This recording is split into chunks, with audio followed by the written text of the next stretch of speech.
thought we were recording. Hey, folks, Scott with the Archery Unhinged podcast, and we are here with Mr. Bridger Deaton.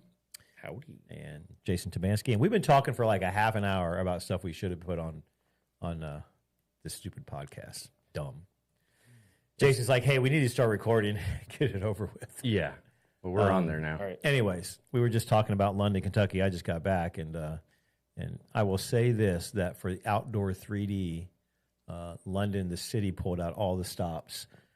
I mean, after the tornado went through there and ripped apart half of the area we shoot in, and I mean, it was weird to see it. It had changed so much from the prior years that I shot there. It was really weird. But they built about in between 200 and 300 yards long, roughly. It was at least 80 to 100 yards wide, concrete, open air pavilion. I think the roof and the half walls were fabric material, anti-reflective. It looked like the temperature inside the thing was actually cool. People that were working the booth, like even I had some girls come in and they were wearing jackets during the middle of the day because when the air is coming through there and it's picking up that concrete, like way cool. Oh, it was like an AC unit. And it was kind of weird though when you go outside and walk out on the practice range and go to the ranges, it was sweltering hot. But man, it was awesome. It was a great event. The city did, as they always do, they pull out the red carpet for the archery stuff. Of course, the biggest complaint, and always will be there, you can't see anything. It's like I cannot explain to you how lenses have to come out, lower power lenses. You can't find targets. They're sitting back in the dark so bad. Anybody who tells me they were aiming at 12s, they're just liars. Bro, sorry. I mean, obviously it's easy as a competitor to complain about shit, especially a guy that didn't go. I mean, I get it. I get it. Scott's showing me a picture. I want get to show you bro. a picture. I don't know if but you can get it, but this is a picture of one of the targets. And you guys can see this big black chasm. There's a target down in that. But every single one of your competitors is standing at that same stake. Yeah, like, exactly. Shoot or shoot, bro. Yeah. Yeah. So it was interesting. It's a frustrating place. I literally shot the lowest score I've ever shot, I think, in my entire career.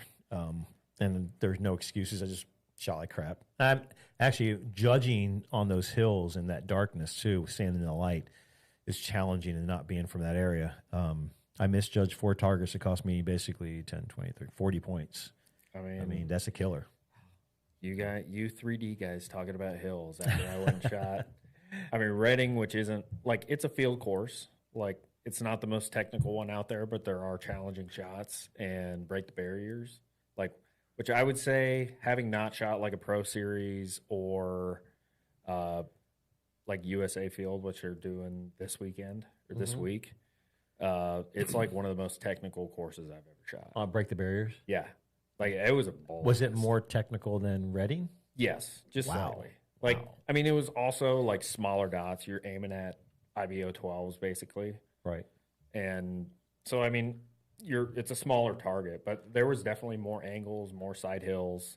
Like, it was a long day. We shot, I mean, I think it's a 70 target course and 35 a day. Yeah. So, well, and people don't know this. If you don't know, you won that event. No, I ended up third. You got second or third. I ended up third. Okay, I forgot. And I shot a 5 like towards the end on day 2. That's what it was. You would have won it. Not won it. I would have been solid in second, but like, or close to second place. But I had one uphill. I would say it's one of the most technical shots on it, but it's like an uphill elk at 57. Like 57 or 50. No, it was 54, and I set my sight for 57.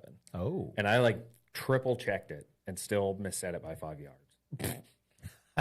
But Bridger, if I had an extra 7 points because I shot a 5. Yeah. Because I shot it and I'm like, oh yeah, hell yeah, I hit that. Courtney's like, it's a 5. I'm like, no. Or she goes, you misset your sight. And I looked, I'm like, no, I didn't. I triple checked it. And I hit it with my rangefinder and was like, oh my God, I misset my sight. I shot it like way up in the chuck. Yeah. So crazy. Luckily it hit foam. Yeah, but you are lucky it hit foam on a 5. I mean, it was, 50, I mean, it wasn't like 45 degrees uphill, but it was probably 30, 25 to 30. Like, it was a long uphill shot, 50 plus yards. I mean, you're shooting at a 12, that's about a $50. Right. On that size target. Then you went to Reading. Then Reading right was after that, the weekend. 2 weeks after that, and I had the yips there. Yeah. Ruh-roh. If you're a golfer, you have the yips. Putting the ball, bro. Like shooting at that small 12, I could get away with just like pulling real hard, and once it covered it, just popping it. But when that dot turns into a little bit larger dot, and you're just firing on the edge of it, like you only hit like half of them. So how'd you get the yips? I mean, what do you think? I mean, I've been struggling with execution for like ever. And I just was like, the hell with it. This bow, like if I'm against the back wall, it goes behind the pin. So I was just like pulling real hard. And on those small dots that break the barriers, it was easy because my pin was the same size as the dot. Right. So once I only saw one thing, I could just shoot it. And I was hitting a decent amount of them. Right. And then I go to Reading, and my dot is, 25% the size of the dot. When I get to the edge of it, I just fire it. Yeah. And then sometimes I wasn't getting to the edge of it.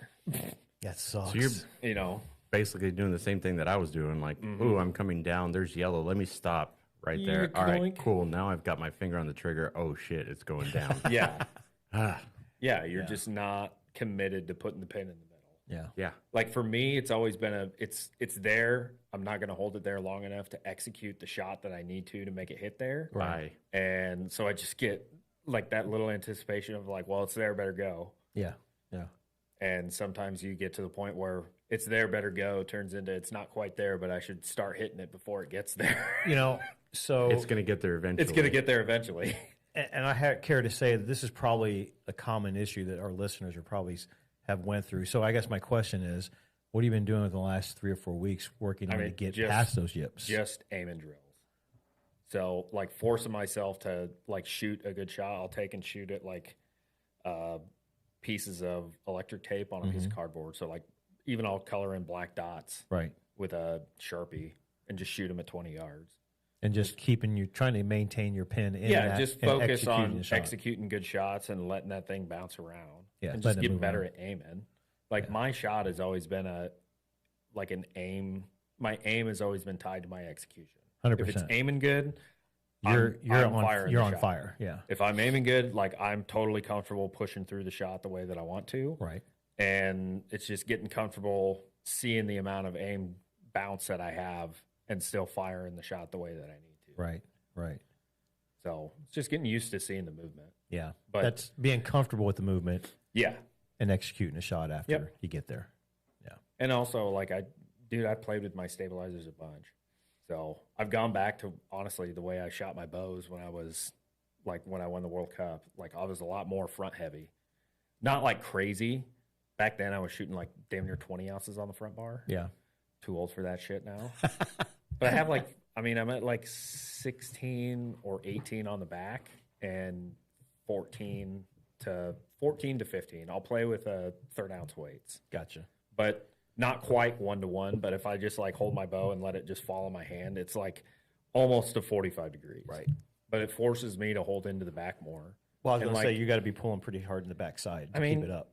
Dude, like, okay, so one thing, like Rio always talked about when he shot, because Rio Wild famously always had like a shitload of weight on his front bar. And very little. And like a lot of side weight, which I don't really like the side weight as much, but I always like that heavy front weight because he goes, dude, if you watch like the biathlete dudes, the guys that are like skiing their balls off and like breathing heavy and everything, and then them having to come in and get lined up and hold steady enough to shoot those little pins with 22s. Yeah. Like, I mean, they're leaning back and using their center of gravity with that heavier rifle out front to steady their So they hold their aim while they're breathing heavy. Yep.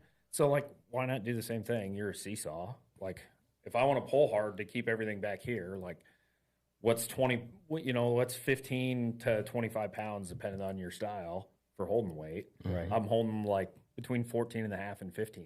What's 15 pounds back here compared to 15 ounces out in front of me? Right. Yeah. So, I mean, granted, you also have to include the weight of the bow, but even then, like my whole bow setup is probably like 9.5 pounds max. It's funny you bring that up because this weekend, as I was struggling, now, here's a bad thing, and I actually did a video about this on. I shot my bow as well as I could be expected to shoot it. I actually was happy. You know, and me typically. The way you're like aiming and firing shots. Yes. Because if you would have seen my score, and Bridger knows me, and I know Jason especially, I probably would have been pretty close to wrapping my bow around a tree and going nuclear. Yeah. And even the people that came by the booth that we were running were talking about the fact that, man, you seem to be pretty happy for as bad as you shot. And I'm like, dude, I can't get mad when I'm shooting my bow well. Yeah.